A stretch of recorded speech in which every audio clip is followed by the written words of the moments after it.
Hey guys, what's up? So, in this conversation, we are going to talk about how to lose the last 5 to 10 pounds when you're trying to lose body fat, right? Whether you want to get really lean, whether you want to get it ripped, whether you want to get in the best shape of your life, whether you want to see six-pack abs or whatever, how to lose the last 5 to 10 pounds. Now, this may apply to you. Maybe drop a comment and tell me like if you are there, right? Like if this applies to you, please just drop it in there and be like, yeah, that's me, 5, 10, 15 pounds.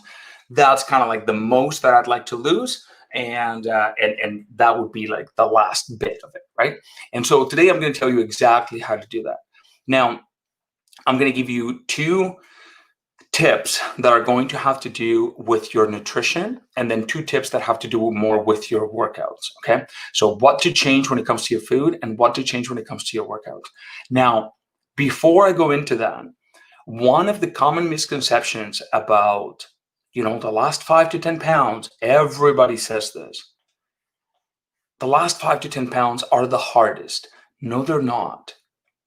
You don't have to do any crazy cardio. You don't have to do any of that. They're not harder. You know what they are? They are slower, right? And we have to understand that. We have to understand that, like if you're 40, 60, 80 pounds overweight, yes, your health will improve if you lose weight. 1,000%. Everybody that says that's BS is people that are stuck and don't want to do what they need to do to actually lose weight. But if you are down to the last 5, 10, 15, maybe even 20 pounds, there's diminishing returns for your body. It's just not going to produce that big an impact on your overall health for you to lose 5 pounds, 10 pounds, the last 15 pounds, right? So you need to understand that physiologically, your body is designed to protect you and to keep you from dying of starvation, right? Your body doesn't know if you're doing this on purpose or not. So first and foremost, understand that it is not harder. It just is slower. And because we are impatient, we don't stick with it long enough to actually get there. So if anything, you could not do any of what I'm about to suggest of how to get there, any of the tactics. But if you just keep on doing what you're doing right now, assuming that you have a decent plan in place, if you just keep on doing it, with patience, despite only losing half a pound a month, you will get there, right? So anyways, I just think that that's one thing that everybody always says, right? The last 5 to 10 pounds are harder. That's BS. They're not. They're just slower.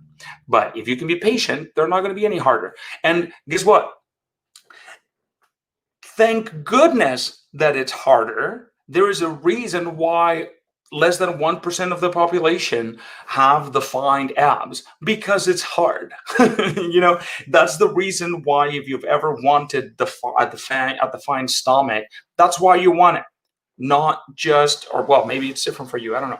But the reason why we generally tend to admire someone that has put in the work is because we know that it's not easy. So if you want to be in the top 1%, you better develop the habits that are going to get you there, right? It's the journey that makes you feel really good once you get there. It's not just waking up one day and like seeing in the mirror and seeing abs down there. Okay. Now, here's something else. You got to realize that if you're 5 pounds away, you are there. Okay. Let me say this again. If you are 5 pounds away from what you thought in your mind that was the ultimate goal, you're basically there. Because every day, like if you weigh yourself in the morning, throughout the day, and then in the evening, your weight's going to fluctuate like that. Okay. So that's it. You're there. Now, if you really say, no, I want to weigh X amount of pounds, right? It's not my job to judge your goals or your motivations. A lot of people get really preachy when it comes to like, oh, you shouldn't want this, you shouldn't want that. To each their own. If you want it, you can have it. As long as you're willing to put in the work, nobody is to say that you shouldn't want what you want, right? That you shouldn't have what you've worked for. So, okay, now that I've said my piece, 2 things to tweak in your nutrition to lose the last 5 to 10 pounds. Okay, so number 1, you got to realize that because you are a smaller human being, your body is a smaller body when you're down to your last 5 to 10 pounds, you're just going to require less calories. So there's no way around that. If before you'd have to eat 1,500 calories to be on a deficit, and now you're 20, 30 pounds lighter, it's going to take less calories to sustain your body, right? So to create that calorie deficit, you're going to have to eat less. So you can, that's one thing. You're stuck at 5 pounds left and you're not losing anymore. Eat less. Now, number 2, this one's a little bit better than just eating less, is consume more protein. So every kind of food, so whether it's carbohydrate, fat, or protein, a percentage of each one of those nutrients is spent digesting that food. And protein causes the highest thermogenic effect in the body. All it means is out of every 4 calories of protein, your body spends 1 digesting the other 3. Okay, so the net is going to be lower. So if you cloned yourself and this person had 20% protein of their food, 20% of their intake was protein, and this person had 40% of their intake was protein, this person would lose more weight because the net of calories left would be less, because protein is a little bit harder to digest than carbohydrates. All right, so there you go. Your 2 tips for nutrition to tweak it and to lose the last 5 to 10 pounds. Number 1, eat less calories. Number 2, eat more protein. Okay, so again, I am giving these broad, just eat less calories instead of eat this exact number of calories, because I don't know your specific numbers, right? And eat more protein, because whatever you are, if right now you're eating, on average, let's say 100, 120 grams of protein, just eat more. How much more? How much more can you? Can you go from 100 to 130? Great. Can you go from 120 to 140? Great. Just do that. Be consistent. Weigh yourself again in a week, 2 weeks, and you're going to see the changes. All right. So those are the 2 tweaks that you can make when it comes to your nutrition. Now, 2 tweaks that you can make when it comes to your workouts. Look, I have gotten absolutely shredded, all right? Like 3 times. This is going to be my 4th. Like right now, I just did my body fat percentage thing, and I don't know where it is, but I am back at 9% body fat. And so this is going to be like my 4th time that I get into like the 5-6% body fat. And I can tell you, the only, like, I never have gotten into running to lose that weight. Can that help? Sure. But I also think of everything else that I have going on in my life. And I'm like, how many hours per week do I want to have to invest in this? I want to invest as little as possible and get the highest return possible. I want to be as efficient as possible with the use of my time. Could I work out 5 days a week? Sure, I could. Do I? No. I work out 3 days a week. Could I get out there and, do cardio every day? Sure, I could. I actually like running, but I don't. Why? Because if your food is in order, that's it. You don't have to be working out 5 days a week. You don't have to be running, doing cardio and like killing yourself, right? You don't. Okay. Now, 2 things that I would do if you're down to your last 5 to 10 pounds. Number 1, walk. Walk a little more than you currently do.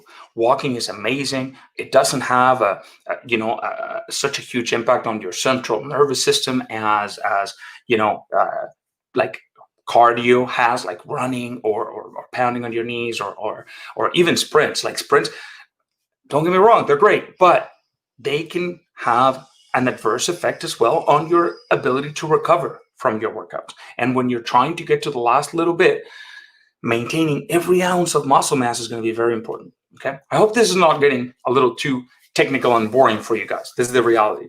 Now, okay, so number one would be walk more. How much more? Where are you? Dial it up by 20%. Are you not walking at all? Great. Walk 2 days a week. For how long? Whatever. 30 minutes, right? So this is crazy. Like, we tend to overcomplicate things in our minds, and we're like, whoa, what's the secret combination of workouts and reps? That's BS, guys. All right. So number one, just move more. Walking. I'm a fan of walking because you can seriously multitask, right? You can have your phone, you can have your headphones going, you can have a book, a podcast, you name it, right? Now you're checking several little boxes. Or you can take your family out with you, spend some good family time, get some fresh air, multiple check boxes, right? It's relaxing. It brings your stress levels down. All right. That's number one. Number two, lift heavier weights. Okay. That definitely, well, whether you lift heavier weights or you lift the same weights more times, okay?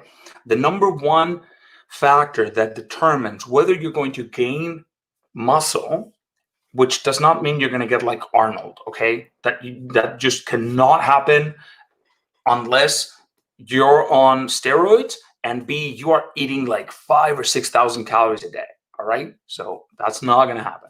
The whole thing about like, oh, I don't want to lift heavy because I'm going to get bulky. That's not true. And trust me, if it was true, then trust me, it's just not. Okay. And especially you will certainly not just wake up one day, look at yourself in the mirror and be like, oh my God, what happened? I got huge. That will never, ever, ever happen. All right. So that is not true. So lift heavier weights. If you say, hey, Miguel, I don't have heavier weights, fine. Grab the exact same weights that you've got. Just, if you were doing your exercises, I don't know, 15 reps, go to 20. Were you doing for 1 minute? Go a minute and a half, right? Like, you are going to have to see muscle as a tissue is extremely expensive for the body to create and maintain. Your body will not create more muscle mass unless it is absolutely necessary. So it is controlled damage that you're making to your muscles, right? Like when you're lifting and when it's getting to that point where it's burning and you keep on going. That is what signals your body to say, hey, like we broke down because this a-hole did a whole bunch of reps and we were not strong enough for it. So when they recover, when with proper nutrition and with sleep, you recover, those muscles rebuild and they rebuild stronger. Why is it important to lift heavier weights? Because at the end of the day, you don't want to just get down to that magical number and be there for one night or 1 day or 1 week and then gain it all back, right? So one of the factors that will make it a lot easier for you to keep that weight off is to have a maximum amount of lean muscle mass on your body that increases your metabolic rate. Okay, so there you go. 2 tips when it comes to nutrition: simply eat less or have a higher percentage of your intake be from protein. Number 2, when it comes to workouts, move a little more, which can just mean walk 30 minutes and lift heavier weights. All right, that'll do it. Not every time. The first time that I got like a 6-pack, I didn't know any less, so I did it the caveman way with tons of cardio. Okay, I went to the gym 6 days a week. I ate freaking chicken, steamed chicken breast, like gross. I didn't have Katie yet. Okay, gross steamed chicken, brown rice, and broccoli, and I would eat that like 2 times a day. And it was just super, super, super boring.